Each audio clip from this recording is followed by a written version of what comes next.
యేసుక్రీస్తు నామమున మనకి దేవుడు కృప దయచేసిన యేసుక్రీస్తు నామమున అందరికీ శుభములు, సంతోషములు. ఈరోజు 3వ తారీఖు డిసెంబర్, బుధవారము 7:33 అయ్యున్నది. ఎన్ని ఇబ్బందులు ఉన్నప్పటికీ, ఎన్ని బాధలు ఉన్నప్పటికీ దేవుడు సజీవ లెక్కలో మనం ఉంచినందుకు మనం ఈరోజు ఆనందంగా దేవుని వాక్యాన్ని నేర్చుకోవడానికి వచ్చాం. సో నిన్నటి దినాన ద ట్రూత్ వి టీచ్ అనే కార్యక్రమంలో చర్చ్ హిస్టరీ పేజ్ నెంబర్ 22 వరకు నేర్చుకున్నాం. అంతకుముందు బైబిల్ డాక్టర్ నేర్చుకున్నాం. అంతకుముందు ఓల్డ్ టెస్ట్మెంట్ సర్వే నేర్చుకున్నాం.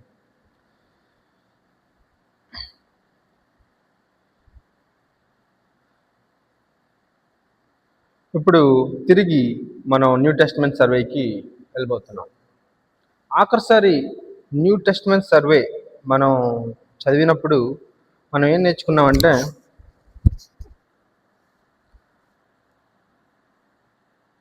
చూద్దాం.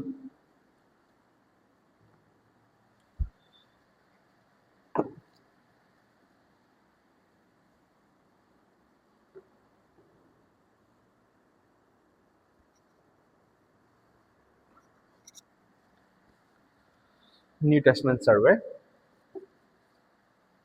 3వ పుస్తకం,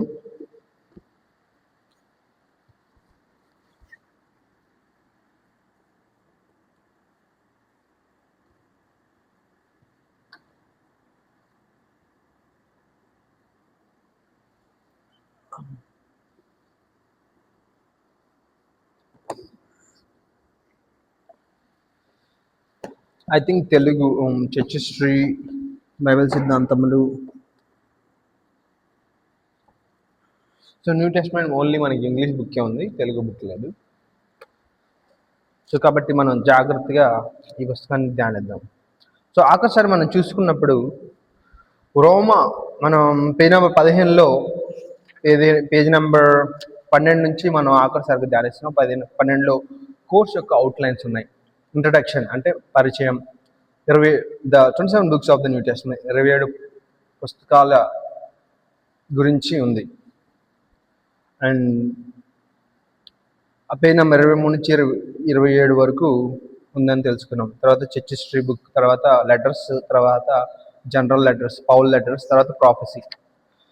అది అవుట్లైన్స్ ఉంటే introduction, how did we get, మనకి ఎలా కొత్త నిబంధన మనకి ఎలా వచ్చింది అనే విషయాలు మనం జ్ఞాపకం చేసుకున్నాం. అది 50 సంవత్సరాల పాటు అది రాశారు. 8 వేరు రచయితలు దాన్ని రాయబడింది. వాళ్ళెవరు? మత్తయి, మార్కు, లూకా, యోహాను, పౌలు, పేతురు, యాకోబు అండ్ యాకోబు తర్వాత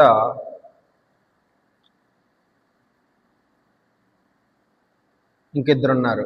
ఇంకొక ఆయన ఉన్నాడు. ఆయన ఎవరంటే హెబ్రీ పత్రిక ఎవరైతే రాశారో ఆయన అయి ఉంటారు. సో అలా 8 మంది, తెలియని అంటే హెబ్రీ ఎవరు రాశారో తెలియదు. సో ఆ 8 ఆయన ఎవరో రాయి ఉండొచ్చు. సో అలా 8 మంది ప్రవక్తల చేత రాయబడిన తర్వాత ఇది 27 పుస్తకాలు ఒకే విషయాన్ని గురించి తెలుపుతున్నాయని తెలుసుకోవచ్చు. ఇవి గ్రీక్ భాషలో రాయబడ్డాయని మనకు తెలుసు. ఇది 5000 మ్యాన్స్క్రిప్ట్స్ అనేవి కొత్త నిబంధనలో గురించి భద్రపరచబడి ఉన్నాయని,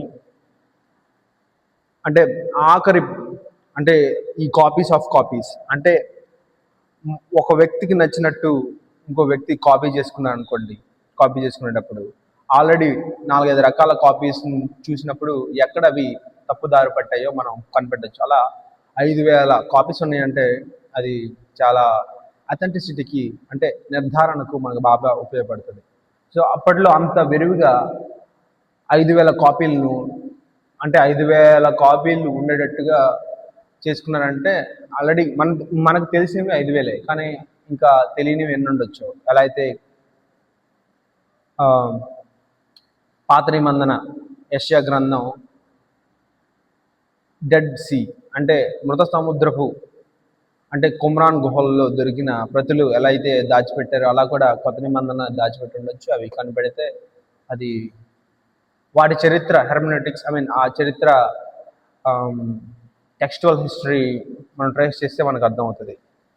so earliest fragments of John, యోహాన్ సువార్త ఒక ముక్క, సువార్త అసలు రాసిన ఆఖరి అంటే ఒరిజినల్లో కాదో మనకి నిర్ధారణ ఉందో లేదో నాకు తెలియదు, కానీ యోహాను సువార్త ఒరిజినల్ రైటింగ్ అని అనుకుందాం ప్రస్తుతానికి. ఆ ముక్క 135 యేసుప్రభు చనిపోయి తిరిగి వెళ్ళిన 100 సంవత్సరాలకే రాసిన ముక్క ఇప్పటికీ భద్రపరిచి ఉంది. అదే ఎర్లియస్ట్ అంటే అత్యంత పురాతనమైనది మనం బైబిల్ కొత్త నిబంధనలో ఉన్న ఏదైతే ముక్క ఏదైతే మనం చూడగలమో అది 135 AD యేసుప్రభు పుట్టి ఈ భూలోకంకి వచ్చిన తర్వాత 135 సంవత్సరాన్ని ఇదిగా మనం గుర్తించారు. సో అన్ని 4వ శతాబ్దానికే మనకు అన్ని ట్రాన్స్క్రిప్ట్స్ అన్ని కంప్లీట్గా ఉన్న 4వ శతాబ్దానికి సంబంధించిన కంప్లీట్ ట్రాన్స్క్రిప్ట్స్ మన దగ్గర ఉన్నాయి. అంతకుముందు దానికంటే పురాతనమైనవి ముక్కలే మన దగ్గర ఉన్నాయి. అవి మ్యూజియంలో భద్రపరిచారు. ఎక్కడెక్కడ where can we find the new testament manuscripts అని గూగుల్లో కొడతాను. Where can we find the old new testament manuscripts? Various major libraries and museums such as the John Ryan Library in Manchester, Vatican Library and British Library, Codex Alexandrinus, Codex Vaticanus అని, Papyrus P52 Manchester అని, ఇవన్నీ ఎక్కడ United కింగ్డమ్లో, ఇటలీలో and ఐర్లాండ్లో, ఫ్రాన్స్లో ఈ fragments పురాతన ప్రతులని భద్రపరిచారు లైబ్రరీలో. ఇవన్నీ మనం ఈ ప్రదేశాలకు వెళ్ళి తెలుసుకోవచ్చు. మాంచెస్టర్ యునైటెడ్ కింగ్డమ్లో, ఇటలీ రోమ్లో, యునైటెడ్ కింగ్డమ్ లండన్లో అండ్ డబ్లిన్ ఐర్లాండ్లో, ప్యారిస్ ఫ్రాన్స్లో, అలా ఇవన్నీ మనం చూడవచ్చు. సో 397 ADలో కల్లా కౌన్సిల్ ఆఫ్ క్యాథేజ్ 397లో కౌన్సిల్ ఆఫ్ క్యాథేజ్ అనేది సమకూడారు. వాళ్ళు కొత్త నిబంధనలో 27 పుస్తకాలుగా ఆమోదించారు. అంటే అప్పటికే gospel of Barnabas, gospel of Mary అని రీసెంట్గా మనకి పరిచయంలో ఉన్నాయి, కానీ అవి దీంట్లోకి చేర్చలేదు. ఎందుకంటే అవి పరిశుద్ధాత్మ ప్రేరేపితం కాదని కౌన్సిల్ ఆఫ్ క్యాథలిక్స్ అప్పుడే నిర్ధారించింది. So what is council of Carthage అని చూద్దాం. What is council of Carthage?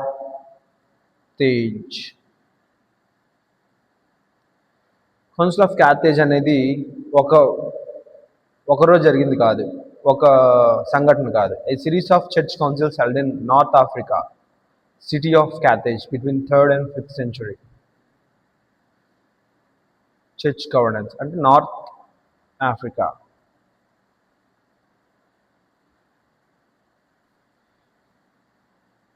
Where is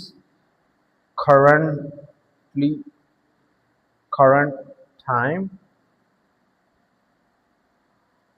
Carthage?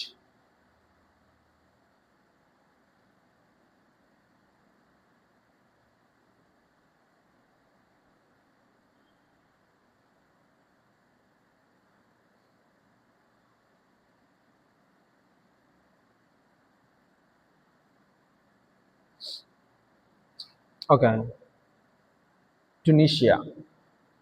Okay, the Council of Carthage is a historical event, not a current organization. The time in Tunisia, where the ancient city of Carthage was located in Central Europe. Historical context: Council of Carthage was a series of church synods held in the city of Carthage in North Africa, modern-day Tunisia. Tunisia ఎక్కడ ఉందో చూద్దాం.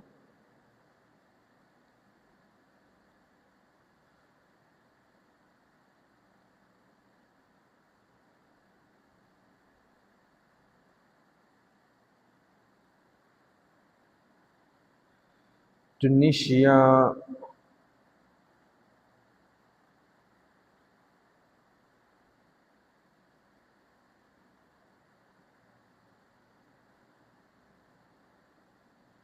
Map.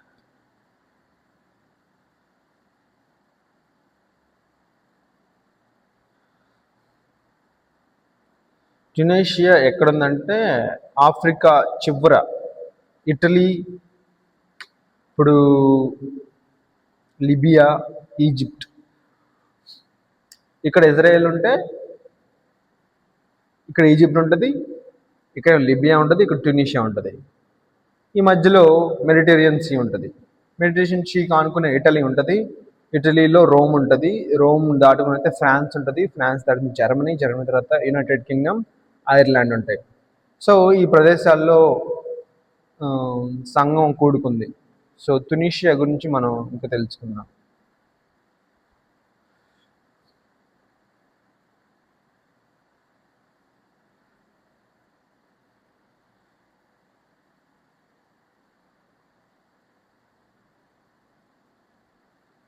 Tunisia is officially Republic of Tunisia. It is a country in Maghreb, North Africa. It is bordered by Algeria to the west, southwest.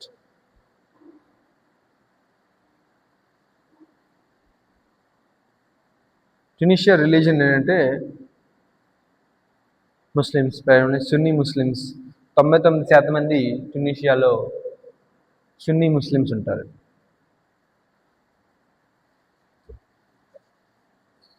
So మైనారిటీగా భా religion, Jewish religion and Christians ఉంటారు. ఆ ప్రదేశంలో 395లో council of Carthage అనే సిటీలో అప్పట్లో ఉన్న church పెద్దలందరూ కూడుకుని అక్కడ కొత్త నిబంధనలో ఏ పుస్తకాలు ఉండాలని నిర్ధారించారు. సో అది జరిగింది. Copies of New Testaments were maliciously made by scribes and until the invention of the printing press. What number? Meticulously అంటే జాగ్రత్తగా చేవ్రాతతో చూచి రాయటం జరిగింది. 15వ శతాబ్దం వరకు 1500 సంవత్సరాల పాటు చేతితోనే రాశారు. 1500 సంవత్సరాల నుంచి ఇలా గుటెన్బర్గ్ ప్రింటింగ్ ప్రెస్ చేయడం ద్వారా ప్రింటింగ్ పుస్తకాలు మనకు అమల్లోకి వచ్చాయి. అప్పటి వరకు ప్రతులు, చుట్టలు అంటే పలకల మీద రాయటం జరిగింది. So copies of New Testament were maliciously made. Okay. In 3rd century AD, the Latin Vulgate translation of the Bible was made by Jerome and became the Bible of the Christianity in the West and for over 1000 years. 3rd century. ఎప్పుడైతే 397లో council of కార్తేజ్లో 27 పుస్తకాలు ఉన్నాయో అప్పటికే Latin Vulgate translation Bible అనేది Jerome, JEROME, Jerome. Who is Jerome ఎవరో నాకు తెలియదు.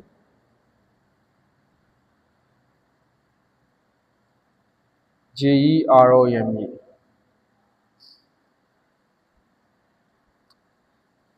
Okay. So Jerome, also known as Jerome of Stridon, was an early Christian priest, confessor, theologian, translator, and historian. He is commonly known as Saint Jerome. He is best known for his translating Bible into Latin, his commentaries on whole Bible. So in a papal basilica of Saint Mary Major, Rome, Italyలో ఈయన ఒక priest అనమాట. ఆయన Latin వాల్గేట్ అనేది అంటే అప్పట్లోకి ఎక్కువ Italy అంటే Latin భాష, రోమా ప్రభుత్వం ఎక్కువ మాట్లాడేది లాటిన్ మరియు గ్రీక్. సో ఆ ప్రాంతంలో ఎక్కువ చలామణి అయ్యేది ఆ భాష కాబట్టి ప్రీస్ట్ హీబ్రూ, గ్రీక్లో నుంచి లాటిన్ వాల్గేట్ అనే ట్రాన్స్లేషన్ చేశారు. ఆ ట్రాన్స్లేషన్ లాటిన్ వాల్గేట్గా ఇప్పుడు పిలుచుకుంటాం అప్పటి నుంచి. సో ఆ బైబిల్ దాదాపు 1000 సంవత్సరాల్లో అమల్లోకి వచ్చింది. దాని తర్వాత 1300లో John Wycliffe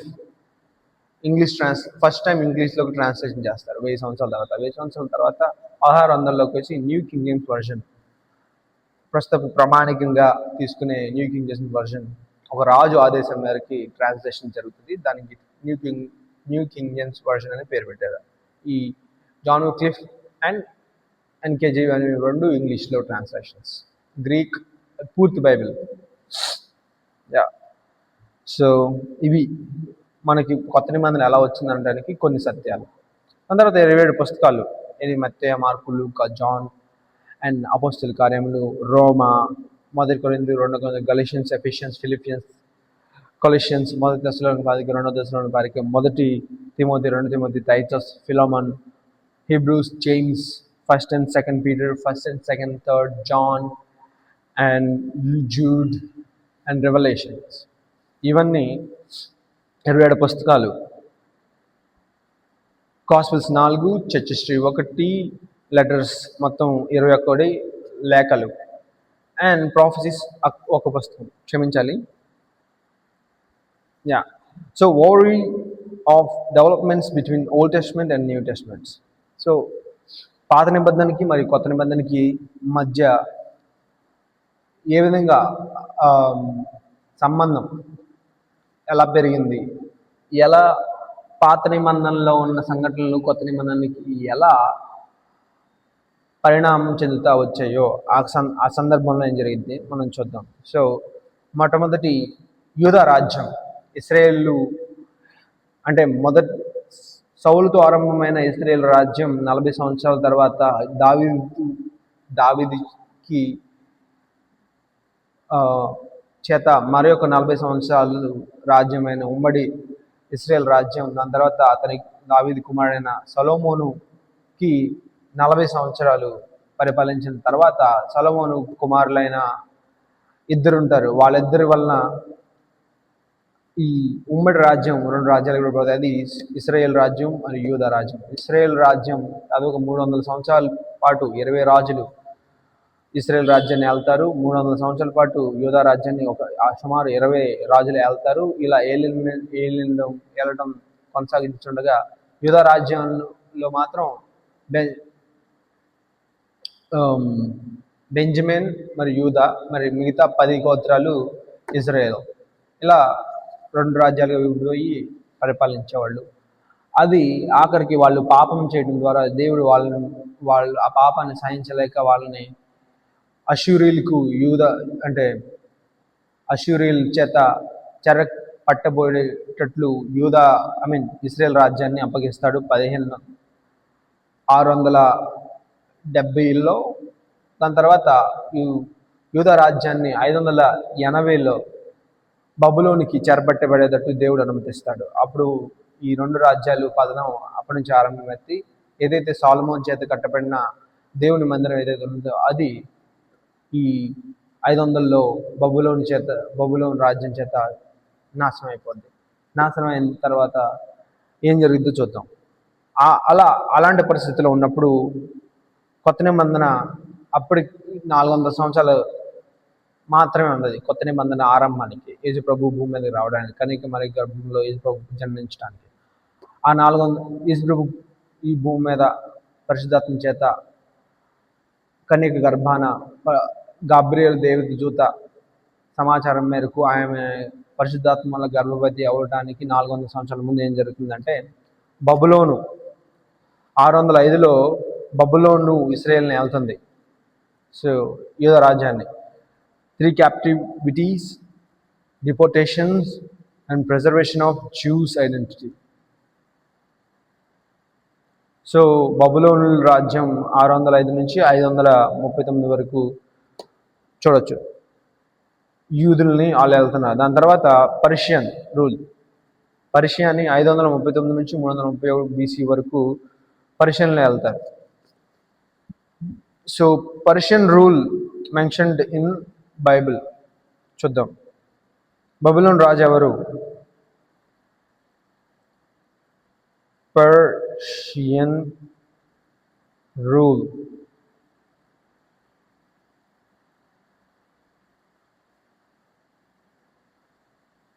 king or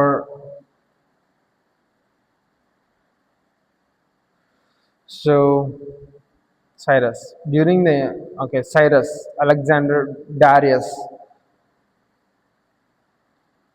Bible.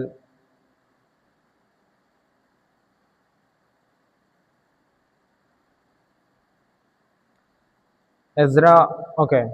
So Ezra 44 అధ్యాయం 28 వచనంలో ఐజియా ఐజియా ఎజ్రా ఈ రెండు పుస్తకాల్లో, పాత నిబంధనలోని ఈ రెండు పుస్తకాల్లో సైరస్ అంటే పర్షియా రూల్ గురించి ప్రస్తావించబడడం చూడవచ్చు.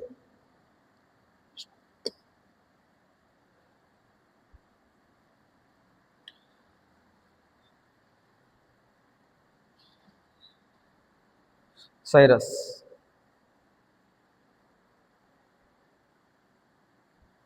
ఎజ్రా మొదటి అధ్యాయం మొదటి వచనం దాంతోనే ఆరంభమైందంట. చూద్దాం.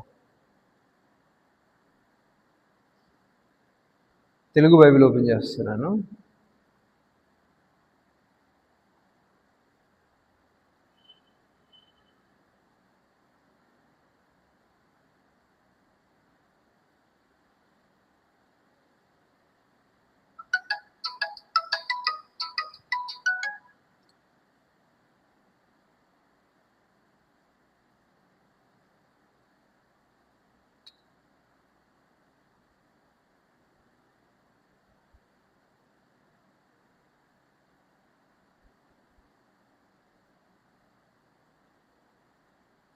ఎజ్రా మొదటి అధ్యాయం మొదటి వచనం.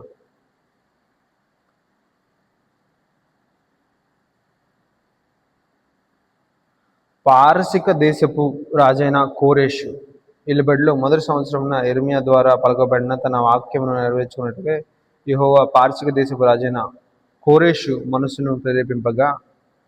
So time line of Ezra chapter 1:1 అని చూద్దాం. సైరస్ అంటే కోరేషు. Is it Ezra chapter 1:1 time PRI time period.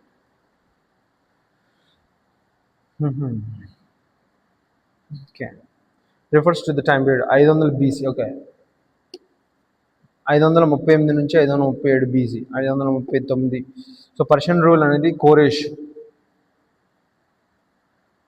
So పారసిక దేశపు రాజైన కోరేషు ఏలుబడిలో మొదటి సంవత్సరం నందు యెరెమియా ద్వారా పలకబడిన తన వాక్యము నెరవేర్చుకున్నట్టుగా యెహోవా పారసిక దేశపు రాజైన కోరేషు మనసును ప్రేరేపింపగా అతడు తన రాజ్యమంతటా చాటింపు వేయించి వ్రాత మూలంగా ఇట్లు ప్రకటన చేయించెను. ఎజ్రా. సో ఈ కోరేష్ రాజు పరిపాలిస్తున్నట్టు మనం ఎజ్రా మొదటి అధ్యాయం మొదటి వచనంలో మనం చూస్తున్నాం. సో ఇక్కడ ఏం జరిగింది? Three returns from the captivity to Jerusalem. What happen during Cyrus rule అని చూద్దాం.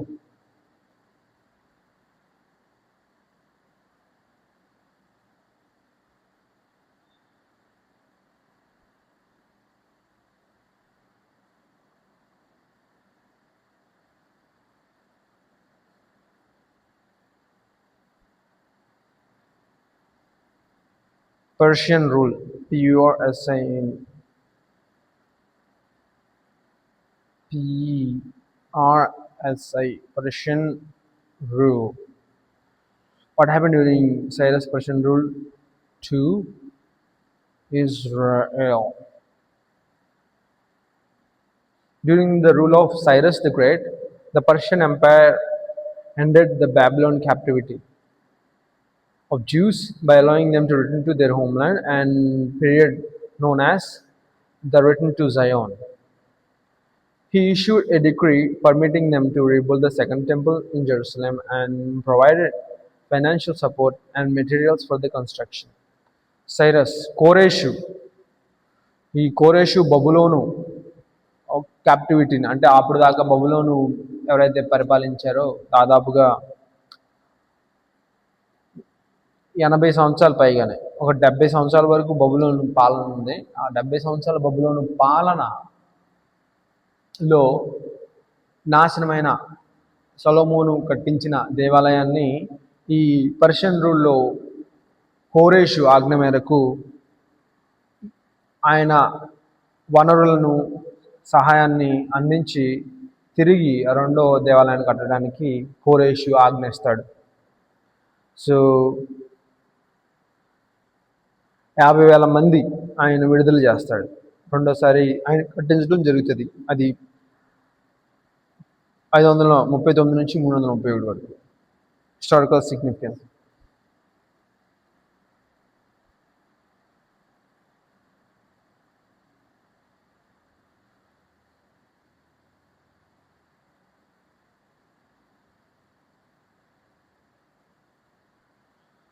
So Sarah is highly regarded as a Jewish tradition.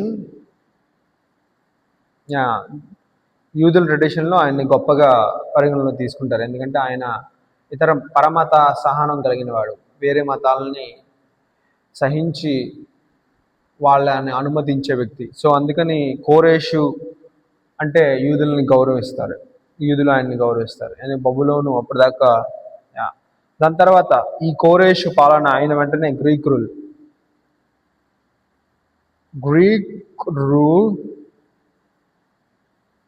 mentioned in Bible, TIONED, mentioned in Bible. So Greek rule గురించి ఏమని mention చేశారంటే, so through the prophecy of Daniel, where the shaggy goat symbol, the empire, its first king, Alexander the Great.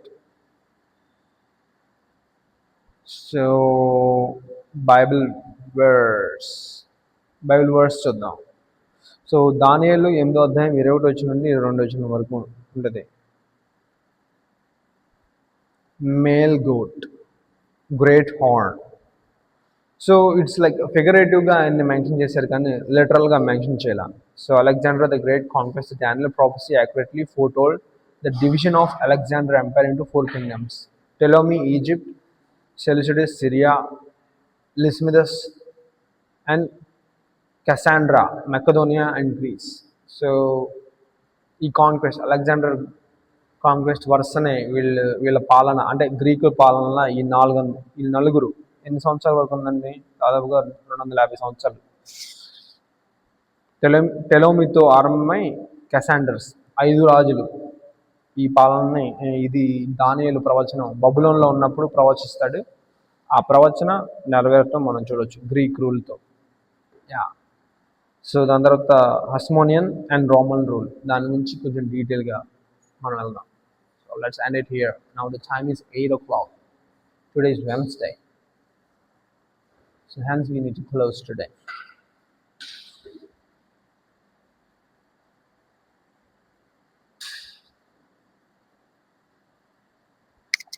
May God bless these truths. Bye.